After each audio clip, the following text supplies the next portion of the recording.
Ave María Purísima. Hoy vamos a hablar sobre el monasterio de Nuestra Señora de la Consolación de la ciudad de Yucatán, Mérida. Fue fundado en 1596 con 5 monjas del monasterio de la Purísima Concepción. La hermana Marina Bautista, abadesa. La hermana María del Espíritu Santo, portera y tornera mayor. La hermana María de San Pablo, maestra de novicias. La hermana Arías de Santo Domingo, vicaria del monasterio, y la hermana Francisca de la Natividad, también vicaria del coro y organista. Aún quedan vestigios del esplendor a que llegó este extinguido monasterio. También como el de ayer de Oaxaca, pues se extinguió, ¿verdad?, con la claustración y ya no tuvo continuidad.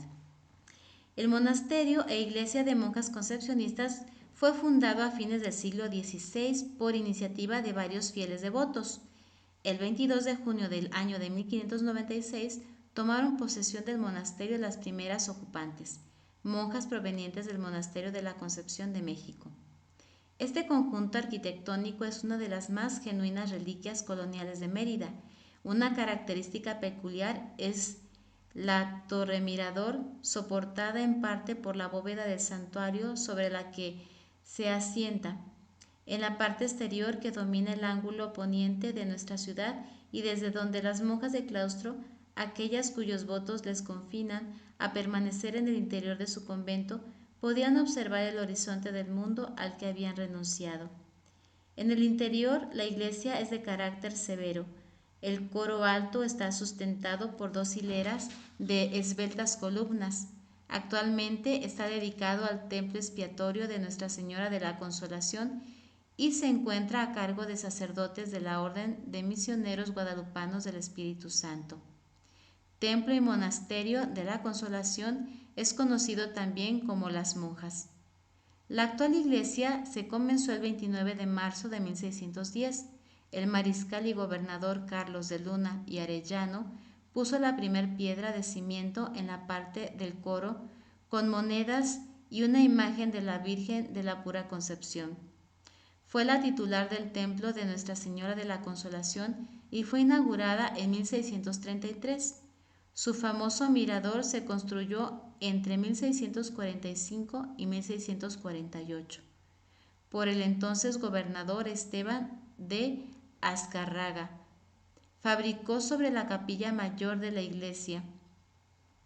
De 1753 a 1760, el obispo de Yucatán, Ignacio de Padilla y Estrada, amplió el claustro de monasterio y construyó la enfermería y el locutorio, y en la iglesia se levantaron los altares, retablos dedicados a San José, San Juan y Nuestra Señora de la Luz.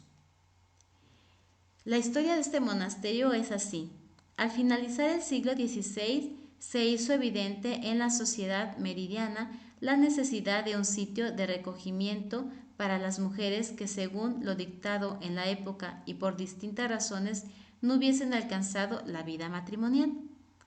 Yucatán era gobernada entonces por Antonio Bos Mediano, 1586 a 1593, quien solicitó el apoyo de los vecinos de la región para poder edificar el monasterio, siendo Fernando de San Martín quien más apoyó a la causa.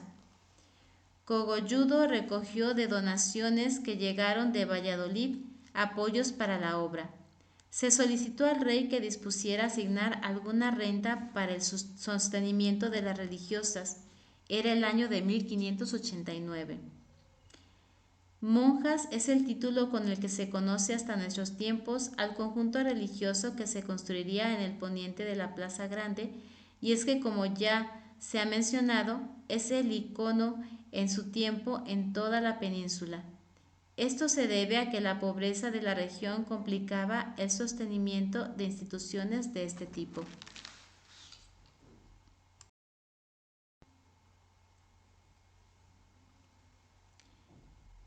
Las religiosas tomaron posesión del monasterio en junio de 1596. Las fundadoras provenían del monasterio concepcionista de la Ciudad de México. El templo que acompañó al monasterio fue realizado entre 1610 y 1633 y el fraile Cogolludo le describe así: Es la fábrica obra de mampostería, cubierta de bóveda de una nave alegre y capaz. Tiene además del altar mayor otros 3 en el cuerpo de la iglesia, el uno a la banda del sur y 2 al norte, siendo el más celebrado uno de Santo Domingo Soriano, porque por intercesión de este glorioso santo confiesan los fieles muchos beneficios de la majestad divina que reciben encomendándose a él. Para consumar esta fábrica fue necesario gastar más de 14,000 pesos de dotes de las religiosas que se privaron de aquella renta con mucho gusto porque la majestad divina fuese con más decencia venerada en este santo templo.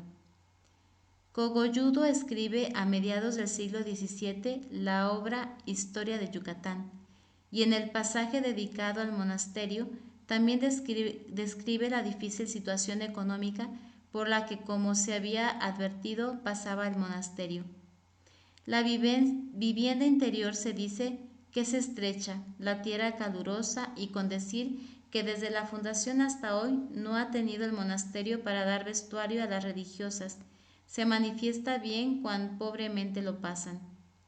Por el año 1645 el gobernador Esteban de Azcárraga construyó sobre el templo el característico mirador del convento, único en su tipo. Consta de un atrio, templo y casa cural. En el muro del coro bajo y sobre la rejilla hay un tablero con el nombre de las religiosas fundadoras y a los lados de este, en escudos muy adornados, las fechas memorables y nombres de quienes intervinieron en la fundación. En el patio, junto al muro norte de la iglesia, entre un contrafuente y el pasillo que conduce a la sacristía, existe un viejo pozo con brocal de mampostería. Esta iglesia, como la catedral e incluso la de Mejorada, forman parte de las leyendas de supuestos túneles que en algún momento los conectaron, aunque arqueológicamente no se ha encontrado rastro alguno de esa conexión. Sorprende que estas monjas hayan poseído un huerto de miles de metros cuadrados y donde las monjas y sus sirvientas cultivaban diversos vegetales, ya sea para consumo propio, venta o simplemente para distraerse. El monasterio, hasta antes de su expiación, comprende una enorme superficie que cubría en dirección este-oeste desde la calle 64 hasta la 66A y de norte a sur de la 61 hasta la 63, tal y como se aprecia en el óleo del autor expuesto en el Museo de la Ciudad. Bueno, aquí damos final a esta primera parte de este monasterio para seguir mañana con la segunda parte. Dios te bendiga y hasta mañana.